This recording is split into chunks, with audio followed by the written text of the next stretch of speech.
ਸਤਿ ਸ੍ਰੀ ਅਕਾਲ। ਜੇਕਰ ਮਨ ਨੂੰ ਵਹਿਮਾਂ ਭਰਮਾਂ ਤੋਂ ਆਜ਼ਾਦ ਕਰ ਲਵੋ ਤਾਂ ਮਨ ਚਮਤਕਾਰ ਕਰ ਦੇਵੇਗਾ।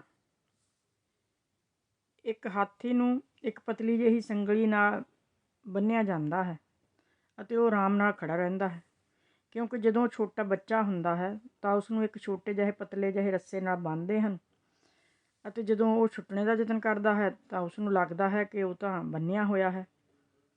ਇੰਨੇ ਸਮੇਂ ਤੋਂ ਉਹ ਇਸ ਤਰ੍ਹਾਂ ਹੀ ਆਪਣੇ ਆਪ ਨੂੰ ਦੇਖਦਾ ਆਉਂਦਾ ਹੈ।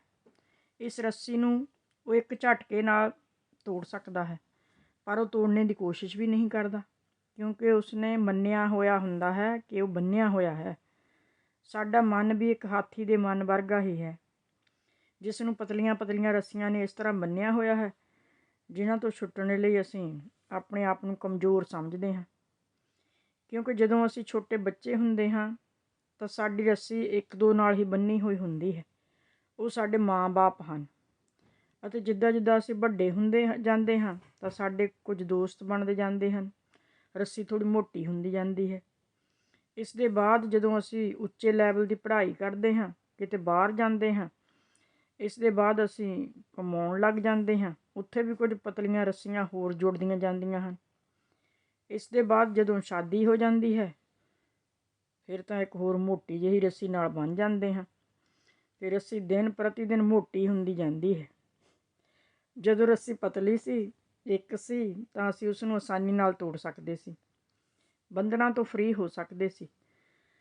ਜਿੱਦਾਂ ਜਿੱਦਾਂ ਅਸੀਂ ਹੋਰ ਬੰਧਨਾਂ ਵਿੱਚ ਬੰਨ੍ਹਦੇ ਗਏ, ਰੱਸੀ ਹੋਰ ਮੋਟੀ ਹੁੰਦੀ ਗਈ ਅਤੇ ਉਸ ਤੋਂ ਛੁੱਟਣਾ ਵੀ ਸਾਡੇ ਵੱਸ ਵਿੱਚ ਨਹੀਂ ਰਿਹਾ।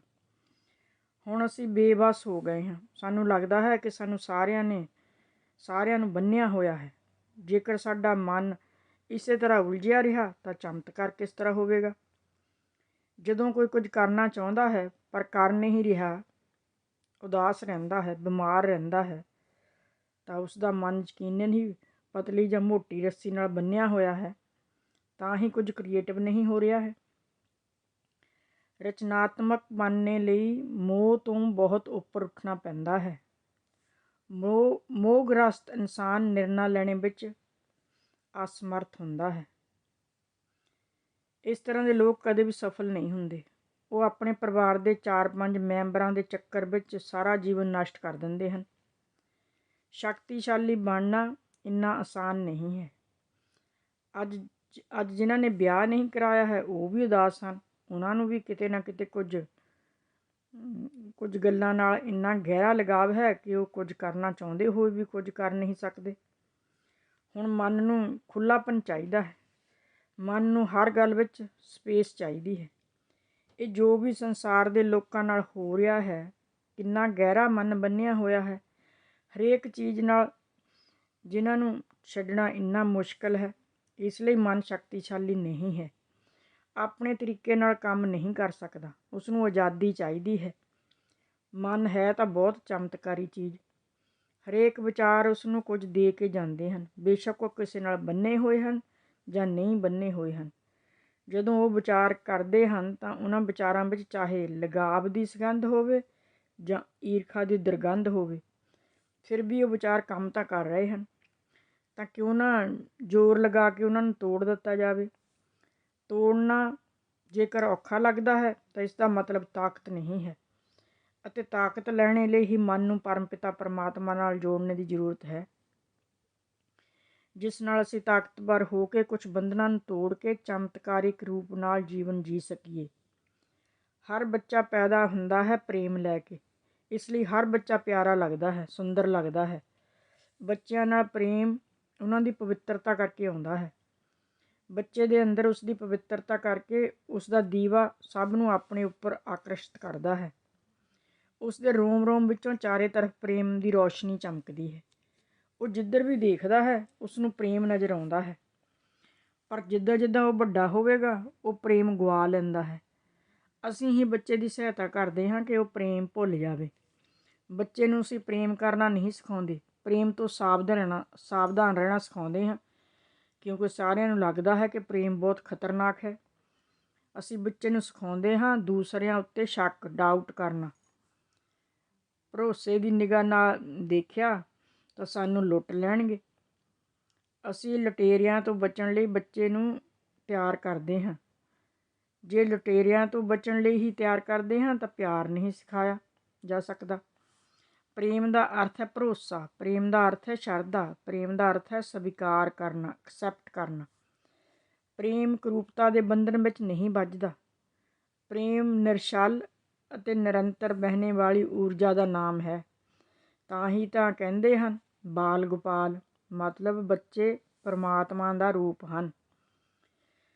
ਜਿੱਦਾਂ ਜਿੱਦਾਂ ਬੱਚਾ ਵੱਡਾ ਹੁੰਦਾ ਹੈ ਅਸੀਂ ਉਸ ਨੂੰ ਪਵਿੱਤਰ ਪ੍ਰੇਮ ਦੇ ਵਿਰੁੱਧ ਕਰਦੇ ਹਾਂ ਅਤੇ ਉਹ ਪ੍ਰੇਮ ਹੌਲੀ ਹੌਲੀ ਸਮਾਪਤ ਹੋ ਜਾਂਦਾ ਹੈ। ਪ੍ਰੇਮ ਨੂੰ ਦੇਖਣਾ ਅਤੇ ਸਮਝਣਾ ਹੋਵੇ ਤਾਂ ਛੋਟੇ ਜਿਹੇ ਬੱਚੇ ਨੂੰ ਦੇਖੋ, ਜਿੱਥੋਂ ਉਹਨਾਂ ਦੀ ਬੋਲੀ ਹੀ ਪ੍ਰੇਮ ਹੈ। ਪ੍ਰੇਮ ਦੇ ਇਲਾਵਾ ਹੋਰ ਕੁਝ ਹੈ ਹੀ ਨਹੀਂ। ਬਾਕੀ ਤਾਂ ਸਭ ਜਗ੍ਹਾ ਮਿਲਾਵਟ ਹੀ ਮਿਲੇਗੀ। ਪੂਰਾ ਜੀਵਨ ਜਿੱਦਾਂ ਜਿੱਦਾਂ ਬੱਚਾ ਵੱਡਾ ਹੁੰਦਾ ਜਾਂਦਾ ਹੈ ਆਪਣੀ ਸੁਰੱਖਿਆ ਵਧਾਉਂਦਾ ਜਾਂਦਾ ਹੈ, ਧਨ ਦੀ ਮਕਾਨ ਦੀ ਸੁਰੱਖਿਆ ਦਾ ਇੰਤਜ਼ਾਮ ਕਰਦਾ ਹੈ ਕਿ ਕਿਸੇ ਪਾਸੇ ਤੋਂ ਕੋਈ ਹਮਲਾ ਨਾ ਹੋ ਜਾਵੇ। ਪਰ ਇਸੇ ਇੰਤਜ਼ਾਮ ਵਿੱਚ ਅਸੀਂ ਭੁੱਲ ਜਾਂਦੇ ਹਾਂ ਅਤੇ ਸਾਰੇ ਦਰਵਾਜ਼ੇ ਬੰਦ ਹੋਈ ਜਾਂਦੇ ਹਨ ਅਤੇ ਪ੍ਰੇਮ ਦੇ ਆਉਣੇ ਦਾ ਰਸਤਾ ਵੀ ਜਾਮ ਹੋ ਜਾਂਦਾ ਹੈ। ਸੁਰੱਖਿਆ ਤਾਂ ਪੂਰੀ ਹੋ ਜਾਂਦੀ ਹੈ, ਸੁਰੱਖਿਆ ਹੀ ਕਬਰ ਬਣ ਜਾਂਦੀ ਹੈ, ਪ੍ਰੇਮ ਸਮਾਪਤ ਹੋ ਜਾਂਦਾ ਹੈ। ਅੱਜ ਦੀ ਕਹਾਣੀ ਹੈ, ਇੱਕ ਗਾਂ ਘਾਹ ਚੁਗਣ ਲਈ ਇੱਕ ਜੰਗਲ ਵਿੱਚ ਚਲੀ ਗਈ। ਉਸਨੇ ਦੇਖਿਆ ਇੱਕ ਬਘਿਆੜ ਉਸ ਵੱਲ ਆ ਰਿਹਾ ਹੈ। ਉਹ ਡਰ ਦੇ ਮਾਰੇ ਇੱਧਰ ਉੱਧਰ ਦੌੜਨ ਲੱਗੀ। ਬਘਿਆੜ ਵੀ ਉਸ ਦੇ ਪਿੱਛੇ ਦੌੜਦੇ ਹੋਏ ਗਾਂ ਨੂੰ ਇੱਕ ਤਲਾਬ ਦਿਖਾਈ ਦਿੱਤਾ। ਘਬਰਾਈ ਹੋਈ ਗਾਂ ਉਸ ਤਲਾਬ ਦੇ ਅੰਦਰ ਵੜ ਗਈ। ਬਘਿਆੜ ਵੀ ਉਸ ਦਾ ਪਿੱਛਾ ਕਰਦਾ ਹੋਇਆ ਤਲਾਬ ਵਿੱਚ ਵੜ ਗਿਆ ਤਾਂ ਉਸਨੇ ਦੇਖਿਆ ਉਹ ਤਲਾਬ ਬਹੁਤਾ ਡੂੰਘਾ ਨਹੀਂ ਸੀ। ਉਸ ਵਿੱਚ ਪਾਣੀ ਥੋੜ੍ਹਾ ਸੀ ਪਰ ਗਾਰੇ ਨਾਲ ਭਰਿਆ ਹੋਇਆ ਸੀ। ਉਹਨਾਂ ਦੋਨਾਂ ਦੇ ਵਿਚਕਾਰ ਦੂਰੀ ਕਾਫੀ ਘੱਟ ਸੀ, ਪਰ ਹੁਣ ਉਹ ਕੁਝ ਨਹੀਂ ਕਰ ਸਕਦੇ ਸੀ। ਗਾਂ ਹੌਲੀ ਹੌਲੀ ਗਾਰੇ ਵਿੱਚ ਉਤਰਦੀ ਗਈ। ਬਘਿਆੜ ਉਸਦੇ ਬਹੁਤ ਨੇੜੇ ਹੁੰਦੇ ਹੋਏ ਵੀ ਉਸ ਨੂੰ ਪਕੜ ਨਹੀਂ ਸਕਿਆ। ਬਘਿਆੜ ਵੀ ਹੌਲੀ ਹੌਲੀ ਚਿੱਕੜ ਵਿੱਚ ਡੁੱਬਣ ਲੱਗ ਗਿਆ। ਦੋਨੋਂ ਕਰੀਬ ਕਰੀਬ ਗਲੇ ਤੱਕ ਉਸ ਚਿੱਕੜ ਦੇ ਅੰਦਰ ਫਸ ਗਏ। ਦੋਨੋਂ ਹਿੱਲ ਵੀ ਨਹੀਂ ਸਕਦੇ ਸੀ। ਗਾਂ ਦੇ ਨੇੜੇ ਹੋਣ ਦੇ ਬਾਵਜੂਦ ਵੀ ਬਘਿਆੜ ਗਾਂ ਨੂੰ ਫੜ ਨਹੀਂ ਸਕਦਾ ਸੀ। ਥੋੜ੍ਹੀ ਦੇਰ ਬਾਅਦ ਗਾਂ ਨੇ ਬਘਿਆੜ ਨੂੰ ਪੁੱਛਿਆ ਕਿ ਤੇਰਾ ਕੋਈ ਗੁਰੂ ਜਾਂ ਮਾਲਕ ਹੈ? ਬਘਿਆੜ ਨੇ ਗਰਜਦੇ ਹੋਏ ਕਿਹਾ ਕਿ ਮੈਂ ਤਾਂ ਜੰਗਲ ਦਾ ਰਾਜਾ ਹਾਂ, ਮੇਰਾ ਕੋਈ ਮਾਲਕ ਨਹੀਂ ਹੈ, ਆਪ ਹੀ ਜੰਗਲ ਦਾ ਮਾਲਕ ਹਾਂ। ਗਾਂ ਨੇ ਕਿਹਾ ਪਰ ਤੇਰੀ ਉਹ ਸ਼ਕਤੀ ਇੱਥੇ ਗਾਰੇ ਵਿੱਚ ਤਾਂ ਕਿਸੇ ਕੰਮ ਨਹੀਂ ਆ ਰਹੀ ਹੈ। ਉਸਨੇ ਕਿਹਾ ਤੂੰ ਵੀ ਤਾਂ ਫਸ ਗਈ ਹੈ, ਤੇਰੀ ਵੀ ਤਾਂ ਹਾਲਤ ਮੇਰੇ ਵਰਗੀ ਹੈ।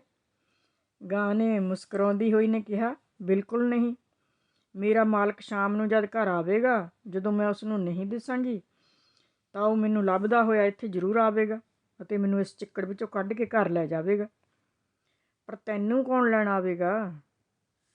ਥੋੜ੍ਹੀ ਦੇਰ ਬਾਅਦ ਸੱਚ ਵਿੱਚ ਹੀ ਇੱਕ ਆਦਮੀ ਉੱਥੇ ਆਇਆ ਅਤੇ ਗਾਂ ਨੂੰ ਚਿੱਕੜ ਵਿੱਚੋਂ ਕੱਢ ਕੇ ਘਰ ਲੈ ਗਿਆ। ਜਾਂਦੇ ਸਮੇਂ ਗਾਂ ਅਤੇ ਉਸਦਾ ਮਾਲਕ ਦੋਨੋਂ ਇੱਕ ਦੂਸਰੇ ਦੀ ਤਰਫ ਦੇਖ ਰਹੇ ਸਨ। ਉਹ ਚਾਹੁੰਦੇ ਹੋਏ ਵੀ ਉਸ ਬਘਿਆੜ ਨੂੰ ਚਿੱਕੜ ਵਿੱਚੋਂ ਨਹੀਂ ਨਿਕਾਲ ਸਕਦੇ ਸੀ, ਕਿਉਂਕਿ ਉਹਨਾਂ ਦੀ ਜਾਨ ਲਈ ਬਘਿਆੜ ਖਤਰਾ ਸੀ। ਗਾਂ ਸਮਰਪਿਤ ਹਿਰਦੇ ਦਾ ਪ੍ਰਤੀਕ ਹੈ, ਬਘਿਆੜ ਹੰਕਾਰੀ ਮਨ ਹੈ ਅਤੇ ਮਾਲਕ ਸਤਿਗੁਰੂ ਦਾ ਪ੍ਰਤੀਕ ਹੈ। ਚਿੱਕੜ ਇਹ ਸੰਸਾਰ ਹੈ। ਇਸ ਸੰਸਾਰ ਵਿੱਚ ਕਿਸੇ ਉੱਤੇ ਨਿਰਭਰ ਨਾ ਹੋਣਾ ਚੰਗੀ ਗੱਲ ਹੈ, ਪਰ ਉਸ ਦੀ ਅੱਤ ਨਹੀਂ ਹੋਣੀ ਚਾਹੀਦੀ। ਸਾਰਿਆਂ ਨੂੰ ਕਿਸੇ ਸੱਚੇ ਮਿੱਤਰ, ਕਿਸੇ ਸਹਿਯੋਗੀ ਦੀ ਹਮੇਸ਼ਾ ਹੀ ਜ਼ਰੂਰਤ ਹੁੰਦੀ ਹੈ। ਸਤਿ ਸ੍ਰੀ ਅਕਾਲ।